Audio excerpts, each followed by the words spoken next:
Hello दोस्तों, स्वागत है हमारे यूट्यूब चैनल डीएल लर्नर्स में। और आज की इस क्लास में हम लोग पढ़ेंगे पेडागोजी के क्वेश्चंस के बारे में। तो इस समय हम ईवीएस की पेडागोजी को पढ़ रहे हैं और 4 क्लासेज ऑलरेडी हमारी हो चुकी हैं। और इसमें आपकी जो 15 क्वेश्चन होते हैं वो तो आपके ईवीएस से रिलेटेड होते हैं, लेकिन जो 15 क्वेश्चन आपके पूछे जाते हैं वो आपके पेडागोजी से रिलेटेड होते हैं। तो ईवीएस हम पहले ही कंप्लीट कर चुके हैं और अब हम ईवीएस की पेडागोजी यहाँ पर करने वाले हैं। जो 15 क्वेश्चन है ये हमारे बेसिकली प्रीवियस ईयर क्वेश्चंस होंगे और जुलाई में हमारा जो सीटेट एग्ज़ाम होना है उसके लिए काफ़ी इम्पोर्टेंट रहने वाले हैं ये जो क्वेश्चंस आपसे यहाँ पर पूछे गए हैं और उन्हीं को हम यहाँ पर डिस्कस करने वाले हैं। और आप इस इस क्लास की जो पीडीएफ है आपको मिलेगी हमारे टेलीग्राम चैनल पर, जो कि डीएल लर्नर्स के नाम से, उससे आप कनेक्ट कर सकते हैं। और साथ ही साथ अगर आपकी कोई क्वेरी है तो आप हमारे व्हाट्सएप नंबर पर कांटेक्ट कर सकते हैं और अदर सोशल मीडिया प्लेटफॉर्म पर भी आप डीएल लर्नर्स को फॉलो कर सकते हैं। तो चलिए स्टार्ट करते हैं आज की क्लास को और देखते हैं आज का पहला क्वेश्चन। तो पहला क्वेश्चन है एनसीएफ 2005, जो कि एक करिकुलम है बेसिकली। इसके अनुसार प्राथमिक स्तर पर ईवीएस का उद्देश्य निम्न में से कौन सा होना चाहिए। तो आपको बताना है कि जो ईवीएस है इसका क्या पर्पज़ है इस प्राथमिक स्तर पर, यानी प्राइमरी लेवल में जो हमने ईवीएस को शामिल किया है, इन्वायरमेंट स्टडी, पर्यावरण अध्ययन को शामिल किया है, उसका क्या पर्पज़ है। तो 4 ऑप्शन हैं आपके पास। और देखिए यहाँ पर लिंग संबंधी विषयों की तथा हाशियाकरण के मुद्दों पर समालोचना करना, बच्चे की कंठस्थ करने की कला का विकास करना। देखिए कंठस्थ से हमारा सेंस आ गया रटना, और हमने आपको पहले भी कई बार बता चुके हैं जहाँ पर भी रटना हो, स्मरण करना हो, इनका सेंस आए वो पॉइंट हमारा पहले ही गलत हो जाएगा। फिर अब प्राथमिक स्तर पर ईवीएस के सीखने में वर्णन के महत्व पर जोर देना। तो देखिए हमको वर्णन यहाँ पर नहीं करना है, वर्णन पे महत्व पर जोर नहीं देना। फिर वातावरण संबंधी प्रमुख मुद्दों को पहचानना और प्रत्यावन करना। तो ये हमारा यहाँ पर हो सकता है यहाँ पर, लेकिन हमारा जो सही आंसर होगा वो होगा फर्स्ट नंबर, यानी लिंग संबंधी विषयों की तथा हाशियाकरण यानी कि मार्जिनलाइज्ड के मुद्दों पर यहाँ पर समालोचना करना ही यहाँ पर हमारा आंसर जो है वो सही हो जाए। अगला क्वेश्चन है प्राथमिक स्तर पर ईवीएस का एकीकृत प्रवृत्ति को निम्न में से कौन अनुमोदित करता है। तो जैसा कि आपको पता है प्राइमरी लेवल पर जो ईवीएस की प्रकृति है वो कैसी है, वो आपकी इंटीग्रेटेड है, यानी कि एकीकृत है। एकीकृत का मतलब है कि उसी में आपका जो विज्ञान है, सामाजिक विज्ञान है या पर्यावरण शिक्षा है, उनके मुद्दों का क्या किया गया है, एकीकरण किया गया है। यानी आपकी साइंस हो गई, एसएसटी हो गई और साथ ही साथ ईवीएस हो गई, तीनों को मिलाया गया है ईवीएस में, इनको एकीकृत किया गया है। देखिए विज्ञान, सामाजिक विज्ञान और पर्यावरण शिक्षा की अवधारणाओं या मुद्दों का एकीकरण, ये हमारा बिल्कुल सही पॉइंट होगा। फिर बच्चा अपने पर्यावरण को एक संपूर्ण रूप में देखता है, बिल्कुल सही है, इंटीग्रेटेड रूप में देखता है। फिर यह थीम पर आधारित है, बिल्कुल सही है, 6 हमारी थीम है और 4 उनकी उप थीम है और इसी के अंतर्गत ही हम ईवीएस को पढ़ते हैं। फिर इसमें विज्ञान, सामाजिक विज्ञान के विषय तथा उपविषय शामिल हैं। तो ये जो पॉइंट है ये हमारा यहाँ पर गलत होगा पॉइंट इस सेंस में, क्योंकि ईवीएस का एकीकरण आपका विज्ञान, सामाजिक विज्ञान और उसमें पर्यावरण शिक्षा की जो अवधारणाएं हैं वो शामिल है, ना कि सामाजिक विज्ञान के जो विषय हैं या उपविषय इसमें शामिल नहीं हैं। तो सही आंसर होगा ए, बी और सी। तो ए, बी, सी आपका सही आंसर होगा इस पॉइंट के अनुसार, यानी प्राथमिक स्तर पर ईवीएस के एकीकरण से रिलेटेड। फिर आगे आता है क्वेश्चन नंबर 3। इसमें है निम्न में से ईवीएस की शिक्षा के संबंध में कौन सा सही है। तो ईवीएस की शिक्षा के संबंध में आपको बताना है कौन सा आपका सही होगा। तो फर्स्ट नंबर है यहाँ पर अनुभव द्वारा सीखना। तो बिल्कुल सही बात है, एक्सपीरियंस द्वारा हम काफ़ी कुछ चीज़ें सीख सकते हैं। और जैसे कि कई सारे चैप्टर भी आपके इस करिकुलम में शामिल किए गए हैं, जैसे कि सुनीता विलियम्स हैं, कल्पना चावला हैं, इनके अनुभवों के आधार पर हम सीख सकते हैं या हम अपने अनुभव के आधार पर भी सीख सकते हैं। फिर है मूर्त से अमूर्त की ओर शिक्षा। बिल्कुल सही बात है, ये भी पॉइंट हमारा सही है, ये भी सही है, क्योंकि हम मूर्त से अमूर्त की ओर ही तो शिक्षा यहाँ पर प्राप्त करेंगे। फिर है ज्ञात से अज्ञात, ये भी हमारा पॉइंट सही है, क्योंकि जो कुछ हमको ज्ञात है, पहले जो हमारा ज्ञात है उससे हम अगर शिक्षा को अज्ञात की ओर बढ़ाएंगे, यानी जो हमें ज्ञात नहीं है उसके बारे में पढ़ना, तो ये एक ईवीएस का सही, ईवीएस की शिक्षा के संबंध में आपका सही है। यानी यहाँ पर हमको मूर्त से अमूर्त की ओर शिक्षा प्राप्त करनी है, ज्ञात से अज्ञात की ओर शिक्षा प्राप्त करनी है। और ईवीएस का जो प्रासंगिक स्वरूप है ये तो आपको देखने को मिलता ही है, यानी ए, बी, सी, डी चारों ही ऑप्शन आपके यहाँ पर सही हैं ईवीएस की शिक्षा से रिलेटेड। तो ये जो पॉइंट है ये आपको याद रखना है, मूर्त से अमूर्त की ओर, ज्ञात से अज्ञात की ओर और अनुभव द्वारा सीखना, ये सभी ईवीएस की शिक्षा के संबंध में आपके सही आंसर हैं। अगला क्वेश्चन है निम्न में से ईवीएस के पाठ्यक्रम का थीम कौन सा है।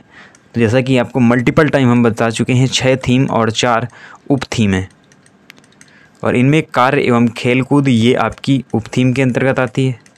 फिर चीज़ें जो हम बनाते हैं और करते हैं, यही आपका सही आंसर होगा क्योंकि ये एक थीम है। फिर जानवर, पेड़ पौधे, ये सभी क्या हैं, ये सभी उप थीम के अंतर्गत आती हैं। तो एक थीम ही आपको यहाँ पर छांटनी थी और वो है चीज़ें जो हम बनाते हैं और करते हैं।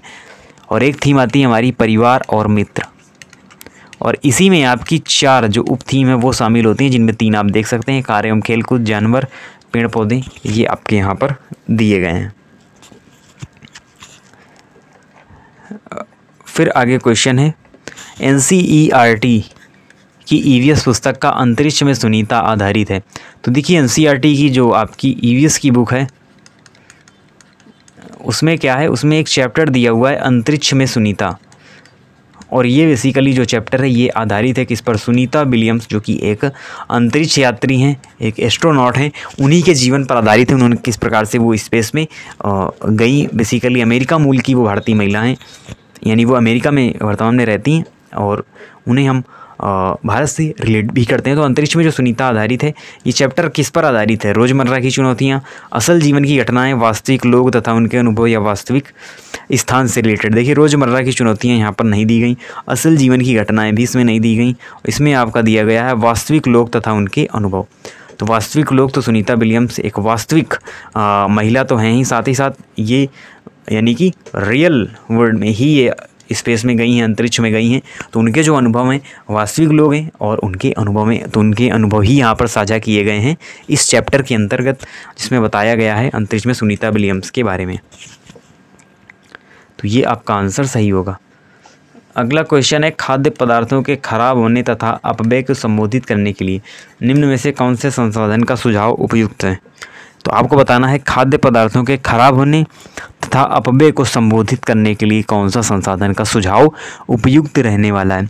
तो परिवार के अनुभवों तथा पारस्परिक क्रियाओं, खाद्य परिचय संबंधित व्यक्ति से साझा करना, इस विषय पर श्रव्य दृश्य बनाना, इस व्याख्या एवं विचार विमर्श करना, सोच, स्वाही, जोड़ा और साझा, तो इसका कोई सेंसर नहीं है। व्याख्या और विचार विमर्श का कोई सेंसर नहीं, श्रव्य दृश्य का कोई संबंध नहीं है। सही आंसर है परिवार के अनुभव, परिवार के जो अनुभव रहे हैं खाद्य पदार्थों के संरक्षण से रिलेटेड एवं पारस्परिक क्रियाओं को खाद्य परीक्षण से संबंधित व्यक्ति से साझा करना। तो जो खाद्य परीक्षण संबंधित व्यक्ति होगा वो अच्छी तरीके से आपको बता पाएगा कि खाद्य पदार्थों को खराब होने से कैसे बचाना है, किस प्रकार से इनका जो अपव्यय है वो हमको रोकना है।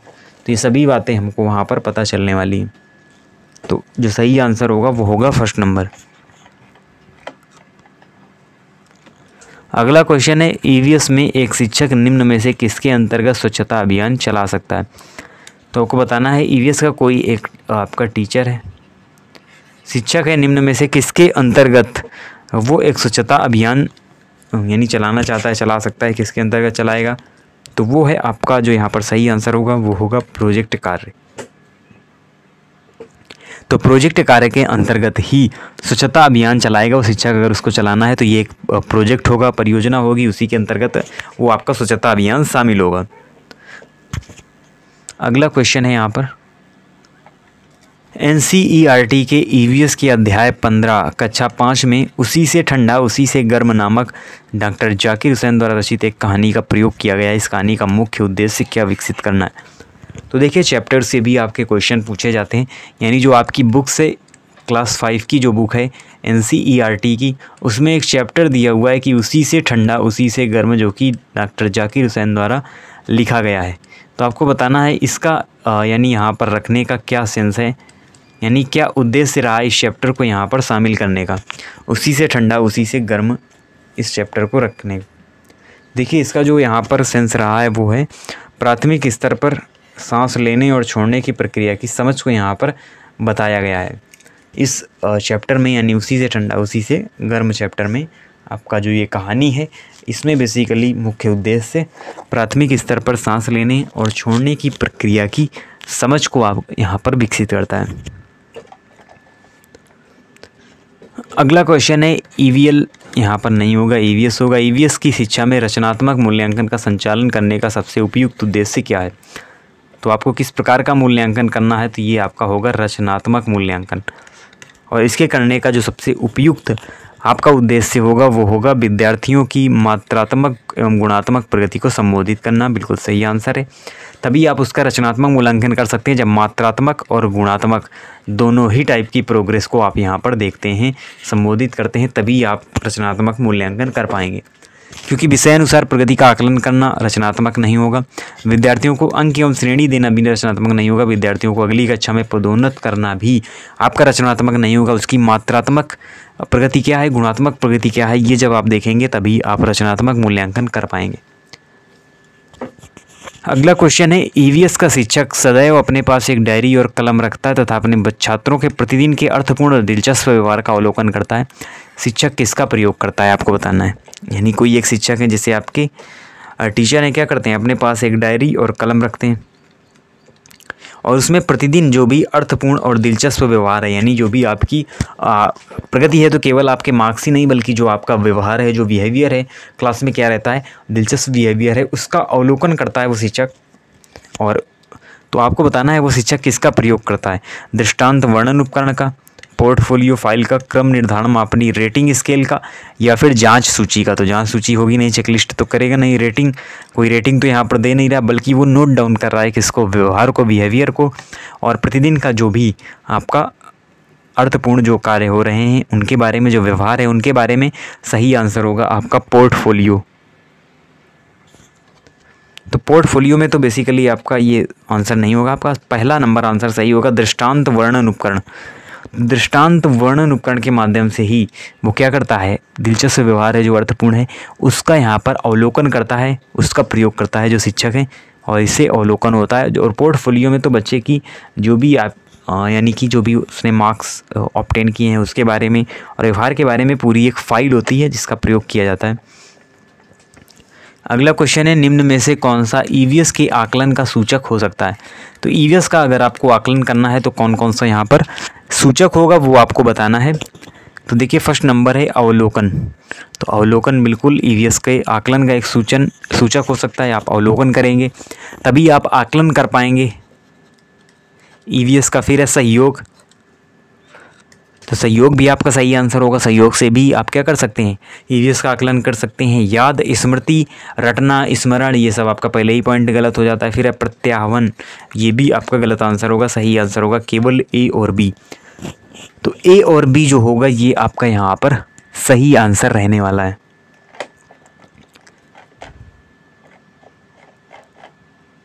अगला क्वेश्चन है और यहाँ पर नंबर थोड़ा सा गलत पड़ा हुआ, ये है आपका 12 नंबर क्वेश्चन।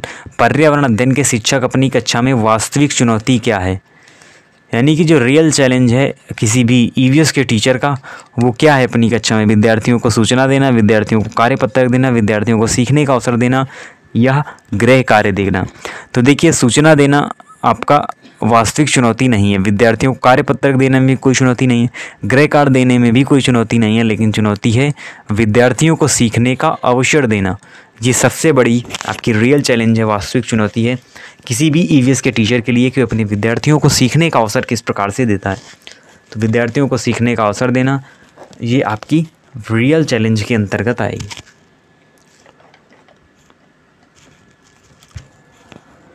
अगला क्वेश्चन है, भूषण अपनी कक्षा 2 की भाषा की कक्षा में थीम यात्रा को एकीकृत करना चाहते थे।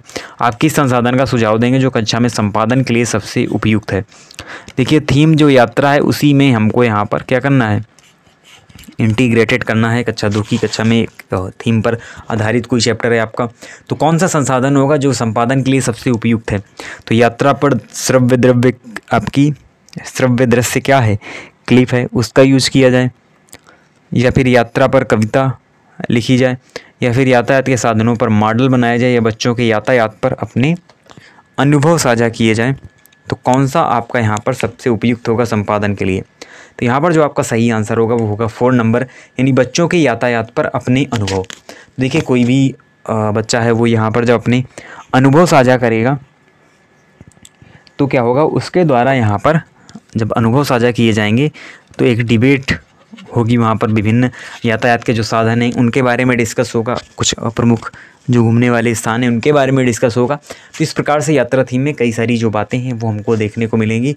तो बच्चों के यातायात पर अपने अनुभव सबसे अच्छा एक संसाधन है जिसे संपादन सबसे उपयुक्त होगा यात्रा थीम पर। बाकी आप कविता है या मॉडल का आप यूज़ करते हैं, श्रव्य दृश्य का यूज़ करते हैं तो बच्चे सीखेंगे लेकिन उतना ज़्यादा नहीं सीखेंगे। फिर है अगला क्वेश्चन नंबर 14।